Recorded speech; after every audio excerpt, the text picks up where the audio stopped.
Not just me, it's also Dominic Orchard as well. Who's there as well? Yeah. Hi.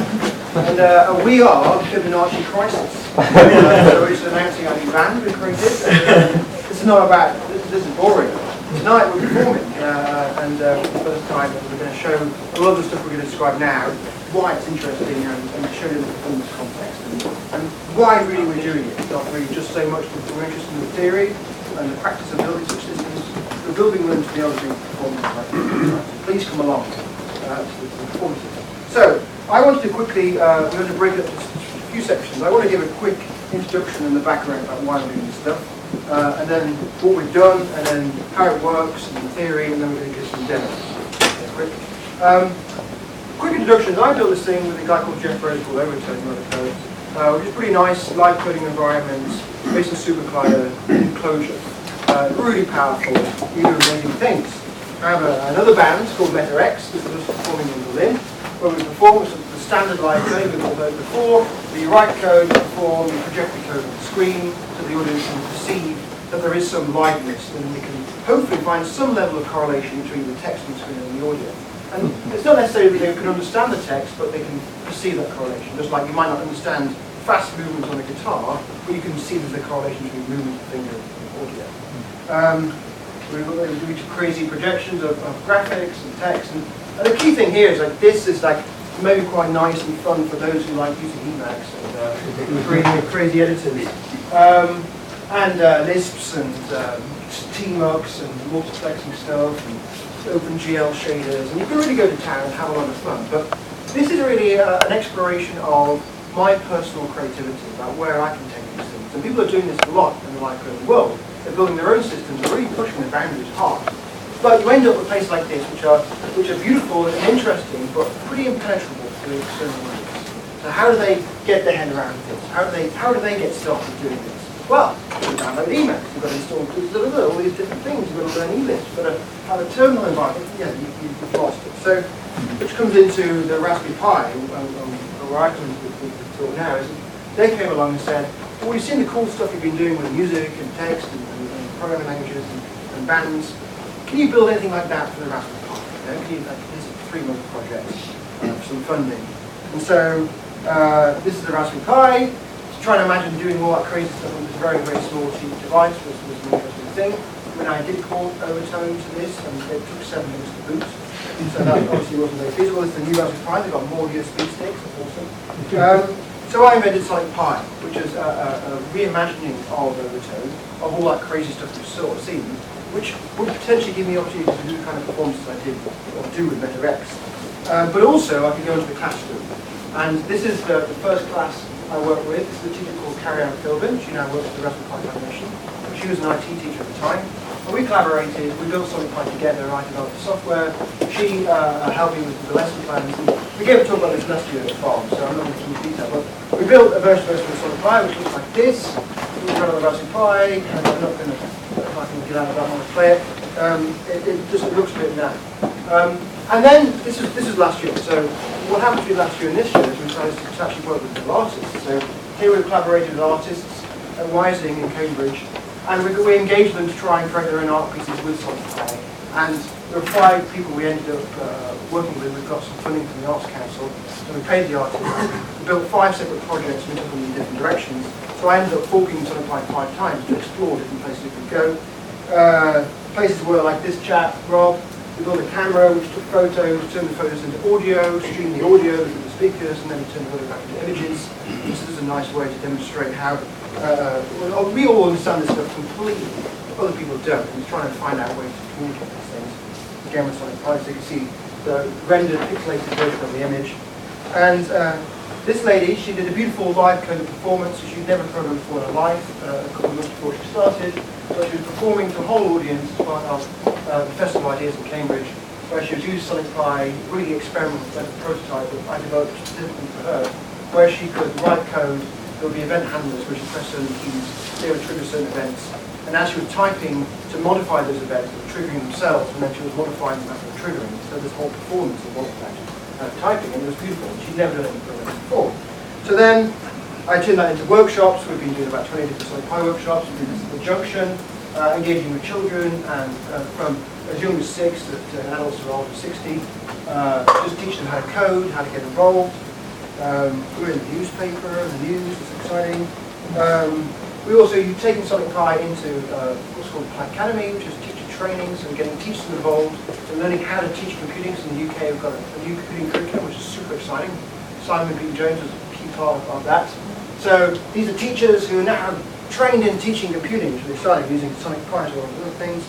And the idea is to be able to code like a rock star. One of the teachers made a school to make a club of coding music. So this is the context, right? Super exciting. Sonic Pi was used as a junction with the premier arts venues in Cambridge. This is me doing the live coding performance to 56 children, all with Raspberry Pis and Sonic Pi, all programming, all learning to program.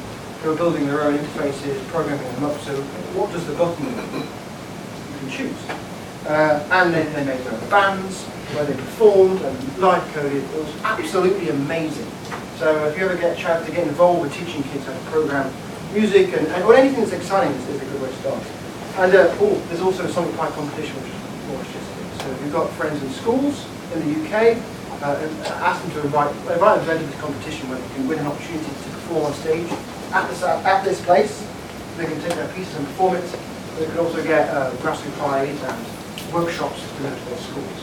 So that's all the background. That makes sense? So we're doing cool things. But one of the problems with Sonic Pi, as it was first conceived in the lesson plan, it was built just to teach computer science, very simple, plays and sleeps, was that we built everything in terms of the most simple things you could build. I had 3 months for the whole project, which gave me 3 weeks of implementation. Dominic's cool thing. So this is what it kind of looked like. You write play 50 type sleep per second. 2.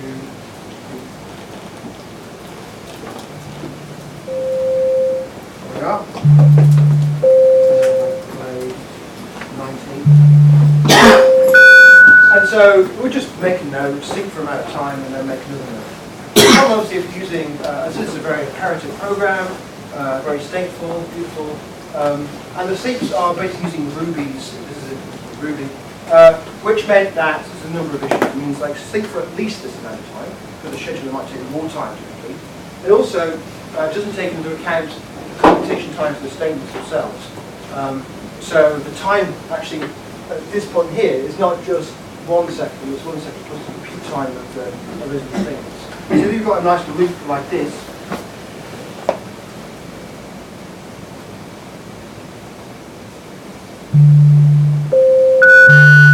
over time, it will drift out of time. There's delta time without the elastic delta. And obviously you can tell that's beautiful, you can be really engaged with that. But this is where Sonic Pi was. The thing is, I wanted to make it more interesting. How do I turn it into something I use with letter X? So like one thing would be like to build better synths, I'll show you this later, I'm going to show this tonight. But another thing was I use samples like from kick, sync for 25 seconds, and sample whatever. Right, so we're getting more of a rhythm structure, right? So, and the kids would be doing things pretty fast as well. I can emulate that with mutating very locally. And you start to hear that drift quite quickly. And particularly, one of the things that the kids asked very early on in the original lesson plans was, how do I play that with my melody? And you said, oh, okay, well, we have to use threads for that. So I built a threading system for where you can either say that's just another thread, but here I can put another loop.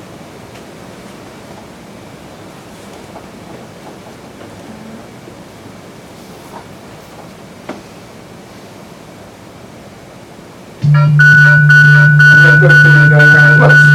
Now, on the Raspberry Pi, where the execution time of these statements is much longer than it is on my MacBook Pro, those threads got out of sync incredibly quickly and sounded absolutely horrendous. And so there was no way you could really start having credit for the musical experience. But from an educational perspective, this is quite nice. We were able to teach a 12-year-old how to do these within 6 lessons. So this code I'm writing on stage, they were writing themselves, even with threads, with loops, and with plays. And so from an education perspective, we were quite happy with this approach, but from a music perspective, it wasn't working. So how did we fix it? And to give you an example of why it was broken, now you couldn't really hear that that was broken because that's not. This is the new version. It's working kind of fine. But we used it. You can also do this like a sample. Oh man, gets a bit of an on-road break going, right? So I can loop that guy.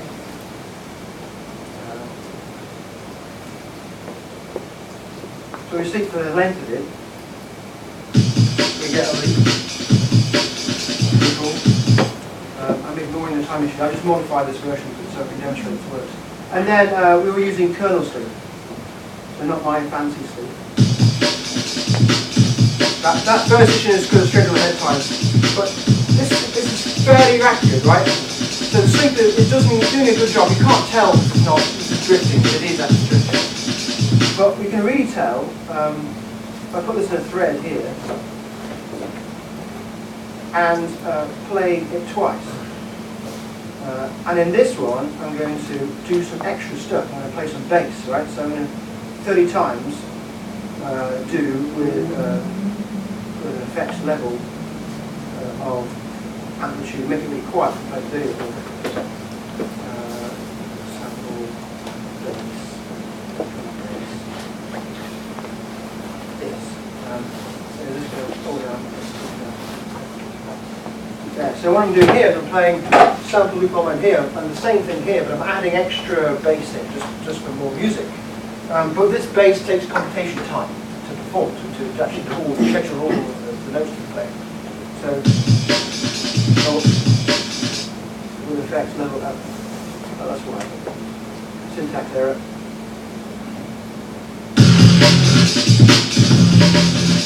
You started here, it's all completely out of sync. So if you're on stage trying to perform, the crowd's not going to go wild. Well, they're going to go wild. So, yeah, exactly. That first hitch was because of the schedule ahead time. But if I turn back into Sam's new sleep, completely on time. Look at that, magic. So there we are. The implementation is completely different, but the effect is that you get quality audio and it's all in time. So you can take the old music that people have written, bring Sonic Pi 2, and it's all in time. So how do we do that? Do we bring on Dominic's slides? Right. Yeah, bring on the slides. Bring on the slides. Diagrams. We've got equations as well if you want. Yay! So here's the sidebar. How long are we talk? We're doing well. Yeah. Yeah. So here's the deal. So when you do these play statements, right? Play C, play D, play G. Each of these things actually will take time to execute, of course. So at this point, we're not at time 0, time delta A plus delta B plus delta C. And as you can see here, we've accrued all this time.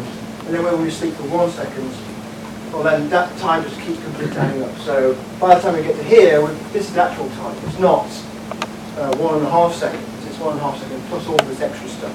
And that'll just keep adding and adding and adding. So that's why we're hearing the drums out of sync. So how do we fix it?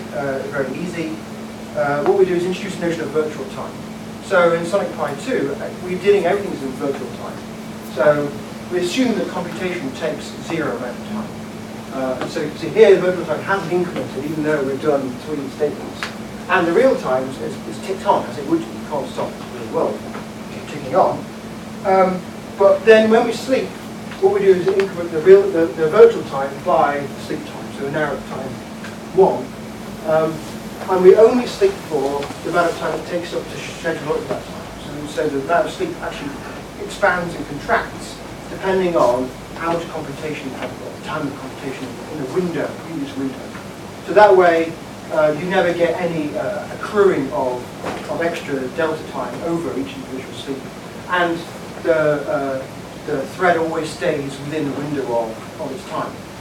So here, we're always in virtual time 0, always virtual time 1. Here again, same deal. And so you can see, although the deltas are adding up within the window, they don't pass on from one to another. Does that make sense? Simple. And then for extra effect, I built this, right, like this, it was beautiful.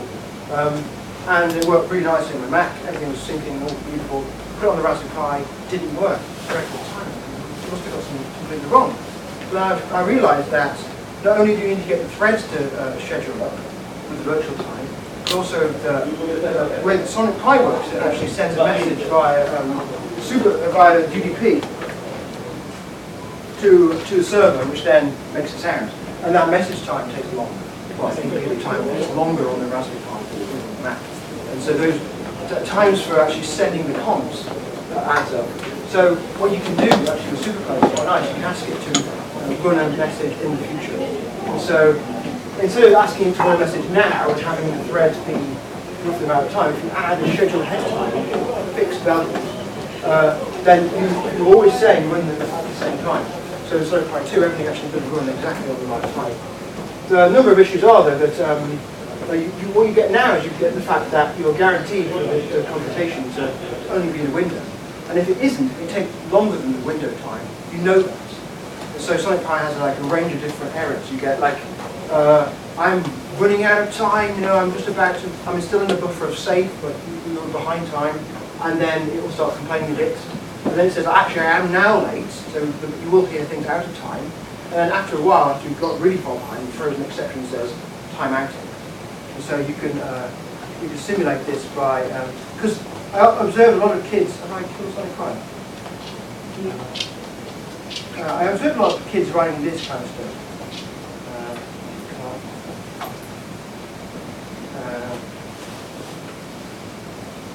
Loop to play particularly end. Right? We all know that's an unfortunate piece of code to write. So we put in a really tight loop. So what happens now? Thread got 2 bar far behind time, we've got an exception. So on the Raspberry Pi, because we've got limited resources, we've got one processor, that would lock the whole machine up. We'd have to restart the whole Raspberry Pi to get back into action, because if the GUI is not responsive, because the thread's thrashing around trying to play as many notes as it possibly can. So now we start to have these kind of information, which is great. Yep. Dominic's going to talk about the maths. So it's pretty cool. So Sam and I share an office, which is awesome, because I get to hear all this cool music going on all the time. And Sam was explaining it to me, and we were talking about the system and talking about, well, how do we, he described it to me, and it's like, well, how do we know that the semantics is right, and how do we describe formally this kind of virtual time, real-time interaction, because it sounds, he described it to me, and I was like, wow, that's really useful for doing lots of things with robotics, with these like graphical systems, and with music. So we had a crack, and we sat down, and we sort of thought about, well, how can we reason about this, and how can we describe this for a language. So we came up with a semantics for sleep, this new kind of sleep. And we designed a sort of little axiomatic system to describe it's sort of an abstract interpretation on Sonic Pi programs that lets us to analyze what's the virtual time, what's the actual time of these programs. And then we did a sort of small denotational semantics of the core of the language, the core sleep part of the language, and then proved this kind of what we call the time safety property of the language with respect to this time system. So it's a slight play on the idea of type systems and type safety, but I mean it makes sense. We're looking at an abstract property of time and then looking at the semantics and proving the sounds there. I'll just give you a brief flavour of what that's like, so you can sort of have some idea if you want to build on it yourselves or compare it with your own work, but the paper has all the details. So this is just the little core that we're working with here. Programs are kind of what we call snop lists of statements, so we add statements onto the end, or they're empty. Statements S are expressions, or they're bindings to variables V, and the expressions we consider are sleeps on some constant real number greater than 0 or equal to 0, some other actions or variables. And having it as a sort of describing the syntax as a snop list was kind of important for some of the proofs we did, because we have a statement at the end, and so if that's a sleep, the amount of sleeping that happens depends on all of the program that's gone before and the time that's taken. So we want to So to do the inductive proofs, having that the grammar in that way was actually really helpful. So the time system, how does this look? We have an interpretation of virtual time on programs that's very compositional and very easy. So the empty program takes 0 virtual time. And if we have some program P and binding of V, the expression to be, then the virtual time is just the addition of the 2. And if we sleep, the virtual time is t, the sleep time, and our other actions don't affect the virtual time. So it's only sleep that we use to change the virtual time. And this is very easy, but with the actual time it's a little bit more difficult because we have to account for these sort of scheduling, these little epsilons of scheduling time and sequencing time. We use a slightly different relation, this squiggles, but we talk about that in the paper and sort of why that's okay. So an empty program takes 0 time. There's sort of important. I'll go to the third one here. Things that aren't sleeps, they take some amount of time, and so the rule for actual time on just other actions is quite straightforward. We just take the addition of the program and the action. But for sleep, this is where the actual semantics of the interaction between virtual time and actual time happens in the semantics. So I'll demonstrate this rule, this second rule of the max with some examples.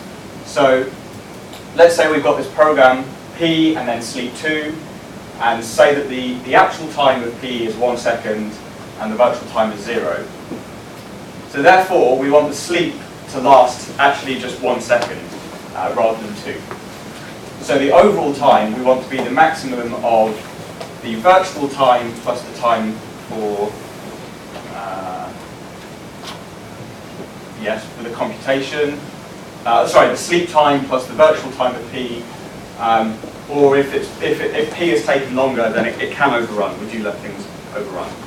So in this case, we just have simple. So on the left-hand side, we've got 2 because the sleep is 2. So that's the bigger one, and the overall time is 2. Now to demonstrate an overrun, and the virtual time is 2 as well. To demonstrate an overrun, let's say we've got just a sleep of 1, but the computation preceding it took 2. So it's going to overrun the sleep, but we have exceptions to that. But yes, so we see that the actual running time of this whole thing is 2, rather than in the old semantics it would be 3, because we'd wait for this to run, and then we'd sleep for 1, and we'd miss this sort of minimum deadline. So you fall through, and if you were still within the safety bounds, that'll be fine. It's maybe a bit longer still later to catch up on that. So you'll be able to actually deal with not being able to handle the computation in a small window. But if it's too far behind, then it will throw into time exception. Yeah. What's that boundary?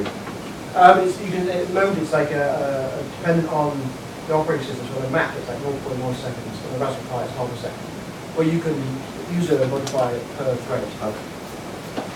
Okay, so we can prove that the actual time is always longer than the virtual time.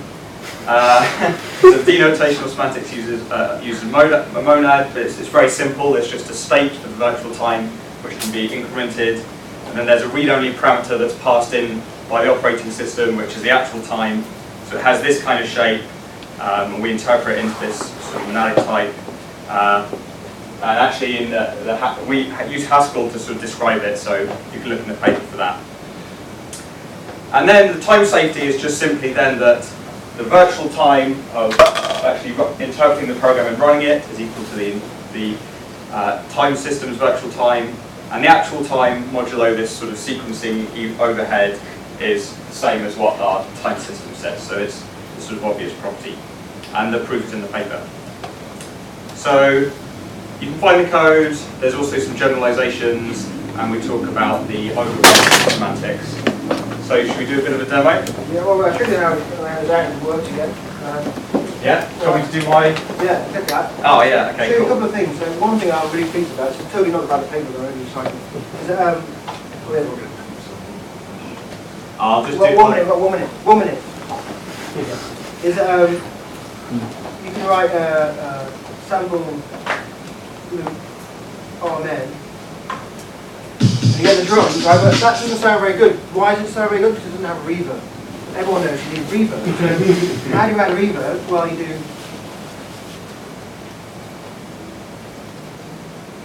wrap it with reverb. Well, the cool thing about this is that you often see systems where you can put reverb at the end, so you play this with reverb. But here, I can put any code in here.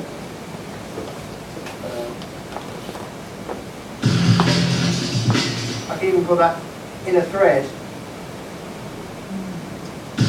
And the reverb will join all the threads. It waits for all the sound created by all the threads, and the threads create, the threads creates, waits for all those sounds to finish before it then comes and ties up and kills off the reverb. So there's a really interesting GC in there. So I'm super excited about that. But also, Dominic's going to be quite nice.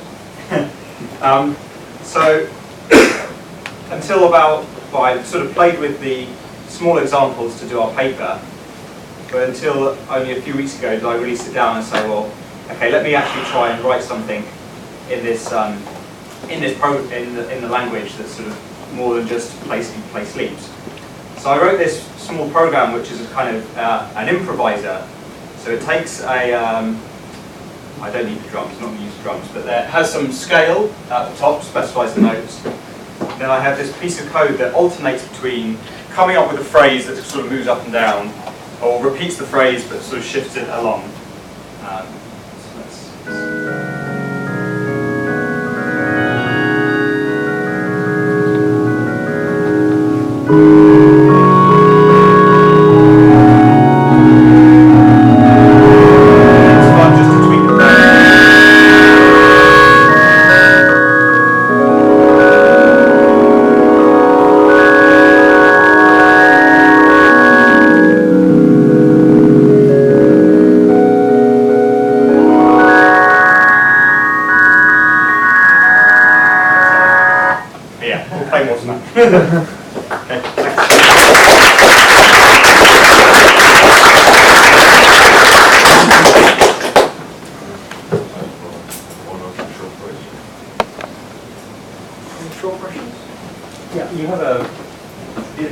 Adding more reverb. Do you have a cowbell? Oh yeah, Are you asking for more cowbell? Yes. Help system. Quite good on help. There's like a list of all the samples that we provide, so there's a bunch of drum samples. So you've got like Tom Splash. There isn't a cowbell. That's the mission. If you go to freesound.org and find a Creative Commons Zero license cowbell. Yeah. Just sort of like one question, I guess, about the educational aspect. I mean, given that what you seem to have done is you've created a sort of higher abstract level above what's really going on now. You've got your own virtual time. Why do you want to keep this notion of, let's say, sleeping? Isn't that a rather low level thing? And wouldn't it be better to give, say, you know, start these things in sync with each other as a block, and then that's an interesting question. So that question, I mean, I have to talk to you longer later. It's a really long question to go into, but that's really about a question of what you're trying to teach or what you're trying to use something high for. If it's trying to be a musical instrument, then yes, I can totally go down that route and explore semantics, which are abstract, which are more appropriate in the domain. But the goal of Sonic Pirate was and still is to teach computing. Okay. So teaching sequential operations is required. It's in the current curriculum. Programs a sequence of operations. So you're able to see this, then this, then this, and looping, and variables, and if statements, and randomization. Oh, a quick point about randomization, as I made the point earlier. When you play Dominic's improviser, it plays exactly the same thing every time. Because I seed all the random variables across all the threads, always plays the same. Because when we move to having distributed collaborative jamming, and we're playing the same piece of new code with multiple computers on different locations, we want to play exactly the same thing. So that's why I see it. Yes. So follow up to that, if the goal is education, how about a more functional feeling user language? Why? Because you want to teach about functional abstraction as well as loop. Because it's easier to learn. So the reason, the focus here was to go straight to the new computing curriculum, the Simon Computing Jones are a core member of, and address those issues precisely directly. Okay. So that's a good answer. Directly for that piece. It does have lambdas and abstractions and maps and folders. I just didn't see it. Yeah, absolutely. So you can teach those things. I was just being obtuse, but yeah. No questions? Done. Come and see us perform tonight, and if you want to do something to me anyway, I'm very happy to talk about this. Great length.